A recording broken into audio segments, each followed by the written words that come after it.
it's running your purpose. And I feel like through my business, I've been able to really understand myself more than anything else. I've been able to uncover who I really am, what I'm really meant to do on my time here on earth, and how my business is really just a catalyst, a medium to do that. And Mhm.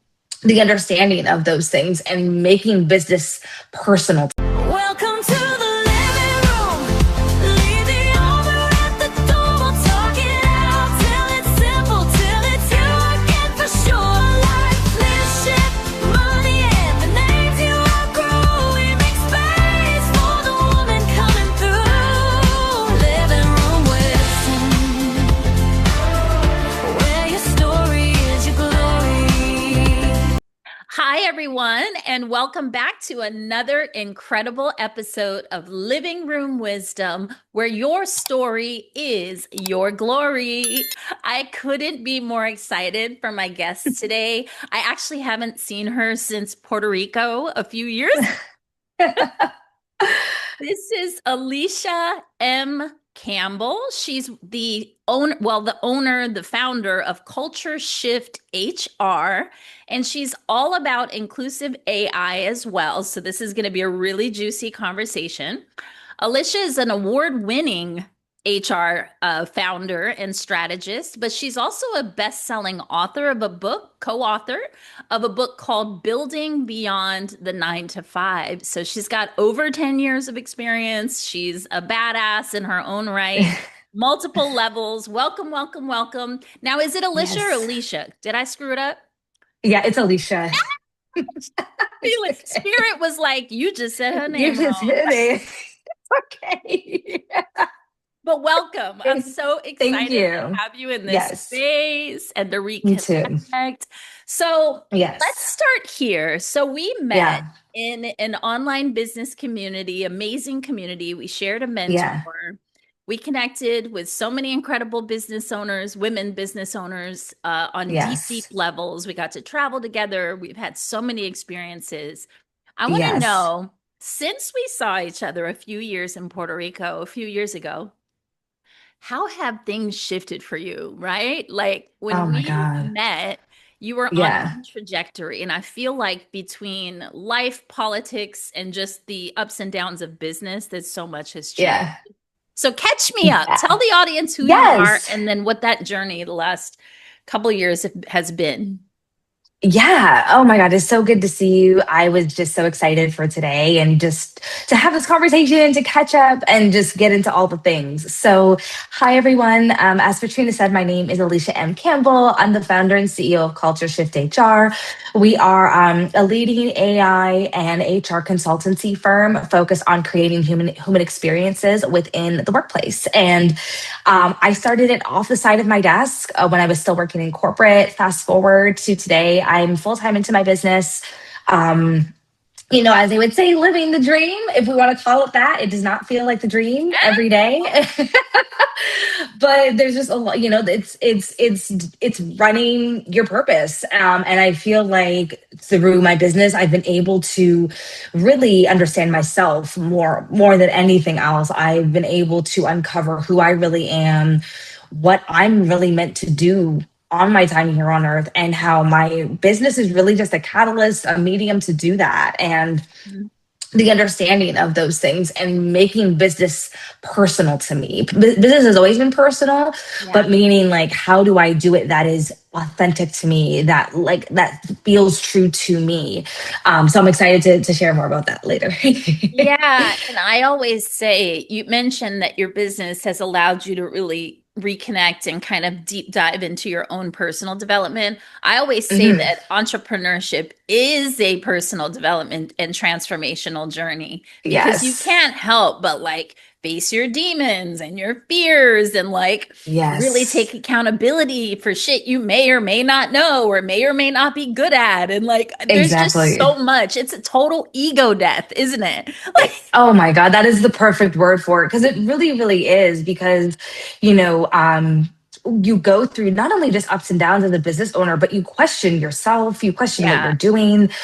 everything, like every possible decision you've ever made is always put into question either by yourself or someone else. And so the ego death is so important because you really get to a point where you're like, why am I doing this? Like, why am I grueling and working these long hours and dealing with these insane people and putting out these fires and managing all these things? Like, why did I actively choose to do this? Yeah. Why am I not just lying on the beach somewhere? And so when you ask yourself those questions, as I've done many a night, it gets you to a point where you're like, okay, what am I really here to do? Yes, Culture Shift is a business. We are a for-profit. We make money. We hire people. We work with incredible clients. We do incredible work. But like, why is Alysha here? Why did I choose this to be my vehicle? And so you really begin to unpeel those layers in what is the person that wants to show up in this work? And why am I not showing up as her? What's gotten in my way? What would happen if I did show up as her? If I started to do the things and be the person that I always imagined myself to be, imagine what change could possibly happen and take shape and unfold. And I say those questions very easily now because I've done the work to get those answers. But in the moment, Patrina, like those are very hard questions to ask yourself because we're told such a very masculine way of doing work, very metrics driven, very financial driven, very, I would call it neck up leadership where it's just go, go, go, very analytical. And if you're not at this number doing this thing at this time, then you're not the business owner you say you are. And then I was really conflicted with that because I wasn't that business owner people said I was. I was doing all the right things and it didn't feel good, but I thought that's what I had to do because that's what we're told we have to do. And then it's like, but this doesn't make sense anymore. So it really gets to a point where I had to ask myself those questions and be comfortable with those answers and go down that path of, if this doesn't look like what everyone says it's supposed to look like, that is okay. I will figure it out. We will get to the other side of this. And that journey and that process has been absolutely transformative. Yes, I'm like over here just wanting to scream and not disrupt the stream. But this is everything. Like, this is exactly why I do this podcast. This is why I do that work. It's to disrupt the status quo, to really question ourselves, but question what we've been freaking taught and fed, all these freaking lies, right? About how we need to be and what business is, because it's not true. Like, life is so short. Why are we going to go down this path of trying to fit into other people's boxes when we're all so uniquely made? We have these gifts, and these superpowers that are here to serve the world. So figure out your lane, go down it, no matter how crazy people think you are. Exactly. And, do what you're here to do. So I love that. I absolutely. So what I'd love to do then, because you spoke to the questions and you spoke to kind of some of your transformation, but can you be a little bit more specific about that journey? Like, who were you before you stepped out of corporate and into entrepreneurship? What were some of those specific struggles that you had with it? Because they were within you. I'm sure no one around you knew, right? Right? You're this high achieving woman who everybody's like, she's killing it. She's a badass. And then inside you're dying and crumbling. So tell us that journey and kind of, I know I did notice that you pulled back for a little while as far as your visibility and you re-emerged. So I want to know the journey behind that. Yeah, absolutely. So who I was in corporate, oh my gosh, I was like, honestly, that wounded little girl that wanted to be perfect, that wanted to overachieve, that wanted to show everybody she was worthy of the title, of the job, of the money, of the relationships, all the things, because that's what I thought I had to do. I really had a self-worthiness, self-identity gap in what I thought I had to do. And I was an overperformer, like to a T, classic, just overworker, high achiever, and I took pleasure in it because you get to a point where I think everybody does as a human being, like you have to acknowledge the decisions that you're making. And if you want to have peace, or what you find is some version of peace in your life, you have to accept what you're doing and provide yourself with like a positive lens to it. So for me, I'm like, yeah, I work long hours, I go above and beyond, I don't speak up for myself, I'm that good girl, I'm the one that gets stuff done, I'm all these things.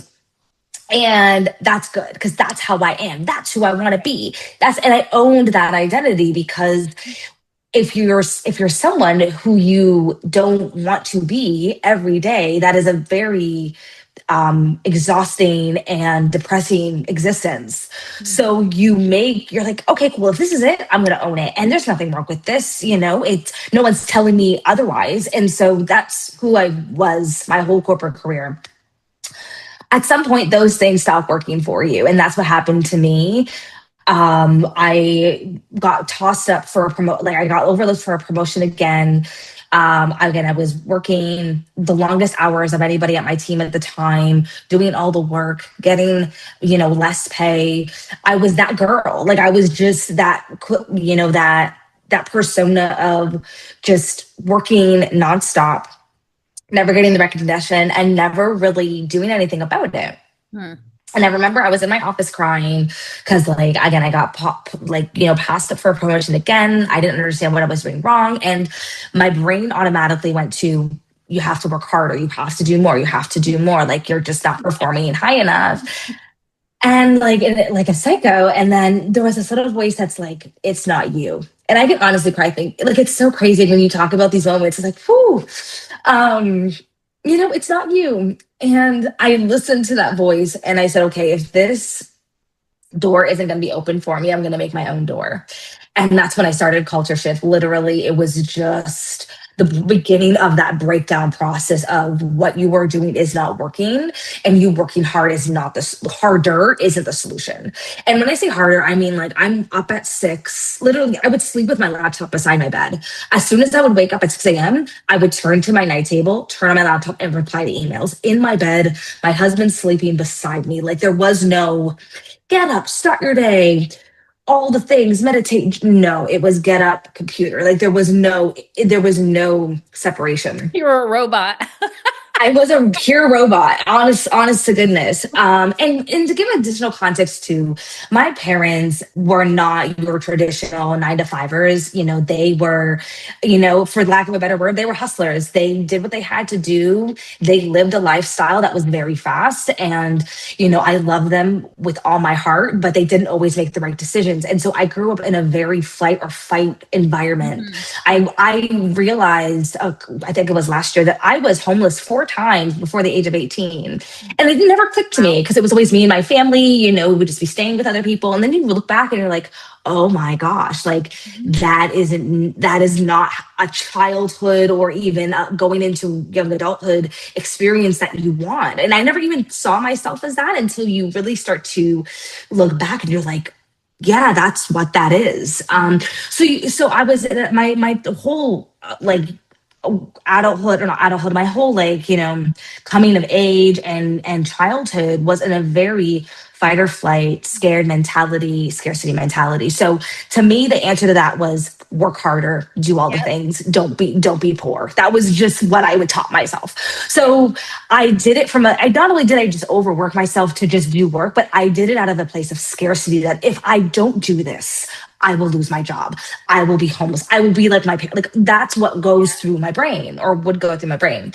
So when I started Culture Shift, that ego that started to happen because it was just not making sense anymore. My body really couldn't manage all of it. So when I started it, it's funny how God moves, because it's like when he said, like, I noticed over the years how, like, when I'm meant to do something, things shake up and I go. Like, I don't just sit on the toilet anymore. Like, I get up and I do the thing. So I started Culture Shift. A week later, I got my first client. And mind you, I'm still working corporate. Now I'm managing 2 businesses. So I'm like, okay, what's going on? Did that for a little bit. And then similar thing. It's like, I keep saying, I want to go full-time in my business. I want to go full-time in my business. And I'm like, but I'm not marketing. I'm not doing any of the things that I said, that people who grow into a full-time business do.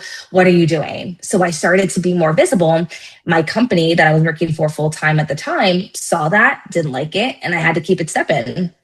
So it was just getting to a journey of always choosing me. And I didn't realize it at the time, but I had to choose myself in these situations, which is incredibly scary, incredibly nerve-wracking, because again, it's not something we're taught to do, to choose yourself. You have to be considerate and think of others and not be selfish. And yes, of course, those things in context make sense, but if you don't do things for you, no one's going to do it for you. And that goes for everything. No one's going to love you if you don't love yourself. No one's going to be there for you if you're not there for yourself. No one's going to show up for you if you don't show up for yourself. So you have to be that example of how you want people to treat you, and you have to lay that blueprint. And so over the years, as I realized, okay, I'm done corporate, I went full time in my business in 2020. I'm like, okay, cool business. But even the way I did it was very like shake it up, because I was in my last corporate role. I knew I was like itching to leave. I was trying to make an exit plan. And I woke up one morning and I'm like, I think today's the day that I quit. I didn't know why, but I just felt something was off. And I'm like, okay, what's happening? I read an email from my manager. Long story short, it went left. I called her, we got on a phone call, and I quit on the spot. And I had no clue what I was doing. I didn't have a plan. Like, my business was making money, but it wasn't at the state where like I could lean into that full time. I still needed a full-time job. So I told God, I said, listen, I don't know what I'm doing. I just quit my job. I have no clue how to get clients. Everything at the time was word of mouth. And I said, if I'm meant to do this, I need you to show up and show me that this is possible. That was on a Monday. By Friday, I signed my first six-figure client. Hey. And, yeah. So I'm like, okay, we can do this. We can figure, like, this is happening. And I just learned, and that's when I had just joined that mentorship group that you and I had met in, and just slowly just meeting the right people, doing the right things. And through the coaches and mentors that I had, I was really able to start to strip and really dive deep into this new version of me, because I knew that running a business, you can read a book and learn how to run a business, but inside, internally, something didn't align. I'm like, it's not me that's in the way. It's not me not knowing enough on how to not run my business. Something in me is fragmented, and I need to figure that out. And so I went on this personal development journey, where I basically like, you always are on a healing journey, but I really deep dive and started my own personal healing journey, all from the little wounded little girl to the young adult that I am today, bringing all these pieces together, questioning who I am, what I am, who my identity is,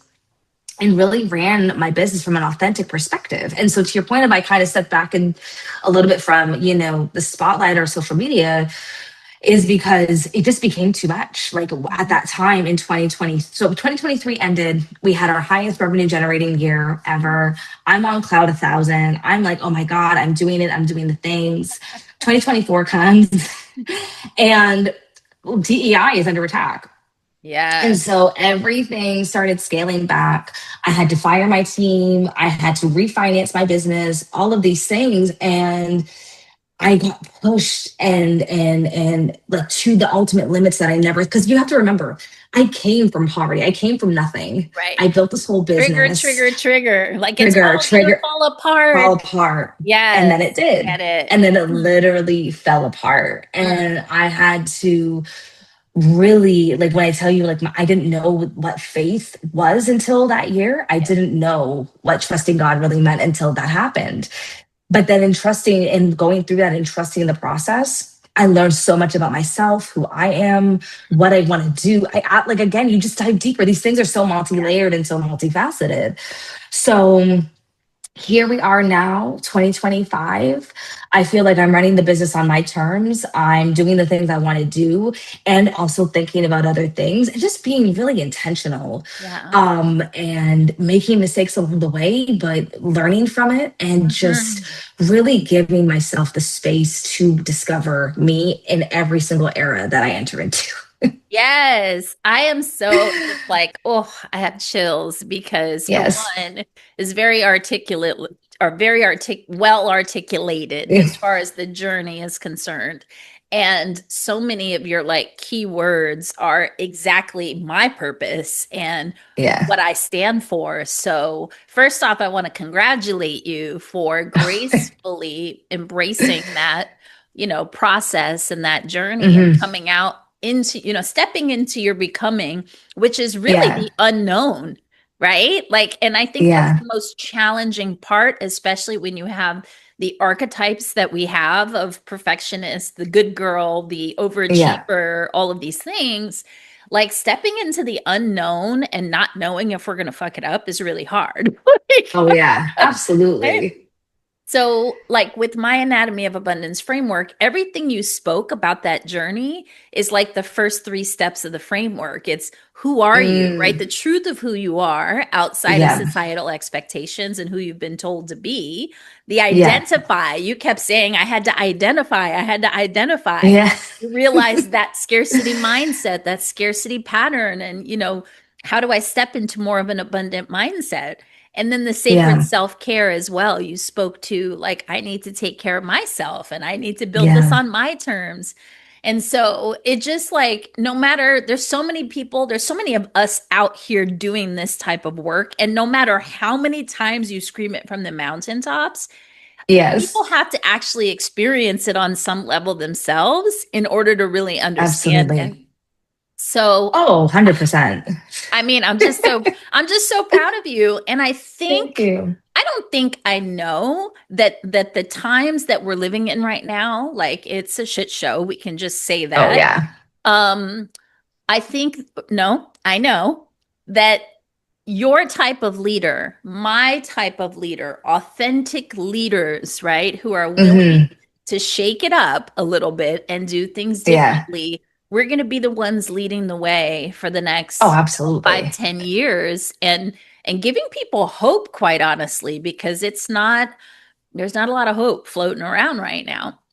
Yeah. No, 100%. And I think about that a lot in other groups that I'm a part of. And it's funny because when you are in it, it is the absolute worst. Like there is Yeah. nothing more grueling than going through this process of becoming and aligning to who you are and shedding old identities. It is heartbreaking, gut Yeah. wrenching, excruciating. Yeah. It is literally, to your point, an ego death. But when you get to the other side Yeah. and you come to face like of really like saying hello to yourself again, Yeah. or not even again, for the first time, Yeah. there's nothing like it. And so when I have friends that are going through this, or I hear like just different situations happening, I'm like, it's time. And everyone's time is different. Cause like you, to your point, you can say all the things and be like, oh, you got to do this. But until that person is ready, or until they are faced with a circumstance that like, oh my gosh, nothing else is going to work Yep. because who I am is literally breaking down. Yeah. That's when and that's the thing, you either lean in and you're like, okay, let's do this, and it's going to be scary, and even though whether you have someone to guide you through it or you're doing it on your own, it's very uncomfortable and it's very like earth shattering. Mhm. Or you keep going to go the opposite way and you're like, well, I'm just not going to change who I am, and you get more cemented in these habits and in these identities that then become incredibly toxic and poisonous, and you don't even realize it because it's survival. You then Yeah. get more baked into these survival modes. And so to your point, I'm like, because I've been through it, and I think there's multiple ego deaths. Like Yeah, I've of course. gone through probably like the major, like the one, and I will continue to iterate as life proceeds. But when you are there, that other side where you can take that breath and understand the pieces and understand the why behind it, there's no better Yeah. feeling. Like a And so, purification, right? oh, Total absolutely. purification process. And you literally go 100%. through the fire as the coals do to become Yep. diamonds, right? Yes. Yes. Gosh, it's painful as Absolutely. hell, but it's a wonderful experience on the other side. And Yeah. my hope is that every woman who hears this podcast and every episode that we have, that you also choose that path, although it might not be the easy path, right? Because I believe a lot Yeah. of people choose the discomfort of the familiar, and they just keep coming Mm, back to the old point. It's Yeah, like a comfortable discomfort, right? It's familiar exactly. discomfort. And they're like, oh, well, I know Exactly. how to do that. So I'll just go back to that because the unknown is too scary. And that's why I Exactly. acknowledged your choice to step into the unknown earlier. Yes. So this is No. a perfect segue into the unknown of AI. So tell Yes. me, with all of the narratives and conversations and fears and excitement around AI, how are you utilizing this in your business? Oh my gosh, AI has been an incredible tool for my business. In a lot of different ways. So, as a, either a small business that has a small team or like a solopreneur, you don't have a lot of time. Your time Mhm. is your greatest asset. And it's very easy to not just get bogged down in the admin work, but it's easy to get kind of one tracked minded. And with tools like AI, whether you're using whatever, Gemini, ChatGPT, whatever, platform you want to use, even just having a sounding board and being able to hear yourself back, be prompted to be challenged on your thinking, be able to expand your ideas, have something you take to the next level in terms of a thought path without a physical person, I Yeah, find is incredibly helpful when you don't have a lot of people or no one, when you're limited on time, limited on resources. Um, it's amazing. yeah, I literally probably I use AI like an employee. I've trained it so same. to, yeah, whether it's my marketing, whether it's literally an HR assistant for my clients, whether my email comms, like every single thing goes into this machine. And it sounds great because you're getting the help and support you need, but I'm also very mindful of the human element because one, I don't want to sound like regurgitated AI copy. Mhm. I want to still sound authentic. But the thing is, by doing that, by using AI and training it properly, I'm able to make sure that authenticity comes out. I'm Exactly. able to do more in a shorter amount of time. I'm able to really utilize it as a partner. Mhm. In so many different things, whether it's something I'm doing now or something I want to do in the future. So it's Yeah. just a great avenue of being able to not feel like you're alone in what you're doing and Mhm. having to figure it out all by yourself, but really having the right support to focus on what's next. 100%. Oh, you said that Yeah. so well. And I actually I would consider myself fairly new in embracing the AI. I would say I've only Hmm. been truly embracing it maybe 6 months, we'll say. Hmm. But it's been a total game changer. And an example of Yeah. this, I actually am using two different AI like chat boxes or whatever you call them, using Hmm. Chat GPT. And I've recently started using Gemini as well because Gemini is actually more of a kind of a creative partner, and Chat Hmm. GPT is really more like fact and blah, blah, blah. And so Yeah. together, I've trained both of them in who I am, basically my anatomy of abundance framework, who I am, all the Yeah. things, and in my voice. So I put my thoughts, I pretty much write out everything I want to say in Gemini. It comes out really beautifully, but sometimes Hmm. a little bit too long. So then I Yeah. condense it in GPT, right? So, but yesterday I went to an incredible event. It was the Cause Hmm. Conference here in Mm. San Diego. And yo, if I tell you my mind was blown in regard to like the next Yeah. level of where I want to go with my business and partnerships and sponsorships. And so on the way home, I was so disturbed. And I'm like, oh my God, like, how am I going to Hmm. download this and integrate this? And so on the way home, I started talking to Gemini. And by Yeah. the Oh time I yeah. got home, I had a full-fledged plan. Like, this is the power of Exactly. freaking AI, because that would have I. taken me probably a month to come home, Oh rewrite my my. notes, put it on my board, like do my Exactly. sticky notes, create a plan. Like, dude, I literally. know. It's crazy. So I'm It glad to is. hear that it's being implemented in your business model as well. Yeah, and even my clients, like we've created custom AI HR like chatbots for them to help them support that is literally trained for their Yeah. culture, for their handbook, for their policies, so employees have easy access to information. We help to integrate AI into their HR systems so that again it's less manual work, and even using it as a strategic HR partner for coaching and helping to kind of synthesize key issues and policies and employee relations things. So there is probably not even like every use case is possible with Mhm. AI. And so from helping my clients to utilizing it internally to being able to be in multiple places in one time, it's Yeah. incredible. And so I think what excites me about that is I can really focus on the things that make me excited. I put my Yeah. time and attention into the things that I want to focus on, knowing that everything's being handled, by these tools. And handled meaning like, it's about 90% done. And then, of course, reviewing and all those pieces. But the brain power that I have left over to do the really great things, the messy things, oh my gosh, it's amazing. So I know some people are still scared. I've been using AI for Yeah. probably over a year and a half now, but I love how it continues to just could be better and better and help us Yeah. in the right way if you know how to use it. One of my guests, she recently said, either you embrace, learn, and implement AI, and I'm Yeah. paraphrasing, or Mhm. someone who does know AI is going to replace you. And that woke Exactly. me up. I was like, let me dive in, Yeah. responsibly, of course. But Yeah.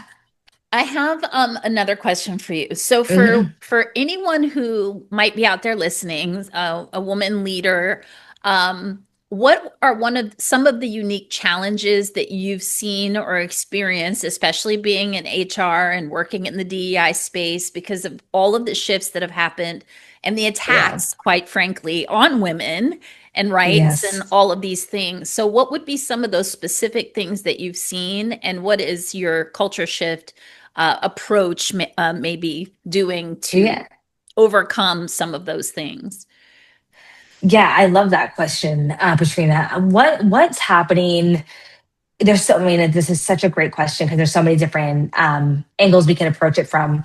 So, from an HR perspective, especially in the workplace and with women, I would say, women, now is a time for you to really lean into who you are, what you do, and how to, I don't want to say monetize, but be able to replicate yourself, whether that's using AI as a tool, having a business, having something that serves you. Because at the end of the day, and I tell this to everybody now, if you don't have something else, multiple streams of revenue, multiple streams of income, Mhm. especially as a woman, you are putting yourself at a disadvantage. Mhm. And the time right now is so key because the things are shifting, narratives are changing. It is very clear what is happening in how we're being involved in the narrative of society and the workplace. And now is the time where you can now take time and fortify yourself. What Yeah. is your plan? What are you doing next? Who do you want to be? And so the reason that that's important now is because as things continue to shift, you want to start to stake your claim and have your own landmarks of what you want to do, what your plan is, and how you want to come out on the other side Mm. of what's happening in the world. And in doing that, you're just preparing yourself and you're creating your own safety to make sure that yourself or you and your family are okay. So that's number one. I think number two, when it comes to business and understanding what you want to do, I don't want to say like there's again there, especially the one thing with the AI phenomenon that we're in right now is there's a lot of information. It can feel like a lot of information overload. Don't let that scare you. Whether it's utilizing very simple prompts or just doing very simple research around different topics that are of interest to you, take the time to learn what you want to build. And I'm not saying you need to go become a CEO of a Fortune 500 company or have this massive entity of a business, but something that allows you that you could turn on, turn off, ramp up, ramp down in order to have an additional streams of income. Whether that's maybe creating your trinkets and selling them on Etsy, whether that's you writing a blog, whether that's you creating recipes. At this point, it really doesn't matter because everything, as we can see, everything will sell. People, you will find your people when you lean into what you're meant to do. But doing that will give you more assurance and will give you more self-confidence in what you're doing as we continue to manage through this crazy time. And so create your own culture shifts, create your own micro disruptions to get you used to thinking outside the box, to not just going along and just being a victim of society and what's happening. No, you can influence your own micro world. You can influence the information you take in, the things that you do, the things that you think about, what you create. So don't feel like you have to take everything in. Start to build your own barriers and boundaries so that you can be centered and then focus on the things that's going to help propel you forward. So well said.